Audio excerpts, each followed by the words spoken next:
मजदूरों के आलमी दिन के सिलसिला में यूनिवर्सिटी ऑफ सरगोदा के institute of art and design ने तस्वीरी और वीडियोग्राफी नुमाइश का इनेकाद किया। तफसीलात देखते हैं नैर गोंदल की इस रिपोर्ट में। जी बिल्कुल, नुमाइश का इफ्तिताह pro vice chancellor university of Sargodha professor doctor Mian Ghulam Yasin ने किया और नुमाइश का जायजा लिया। इस मौका पर incharge institute of art and design Bushra Gill समेत फैकल्टी मेंबरान और तलबा बड़ी तादाद में मौजूद थे। नुमाइश में 50 के करीब तलबा ने मेहनत कशों की ज़िंदगी, इनकी जानफशानी, अज़्म हिम्मत और हौसले की अक्कासी की। नुमाइश के ज़रिए तलबा ने यह पैगाम दिया कि तबक़ाती तकसीम को ख़त्म करते हुए मज़दूरों को माकूल मुआवजा समेत दीगर सहूलियात फराहम की जाएँ।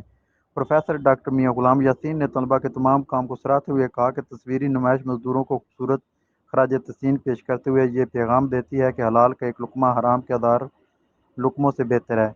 मेहनत से सब कुछ मुमकिन है और हमें मेहनत कशों की कदर मंजिलत की निगाह से देखना चाहिए।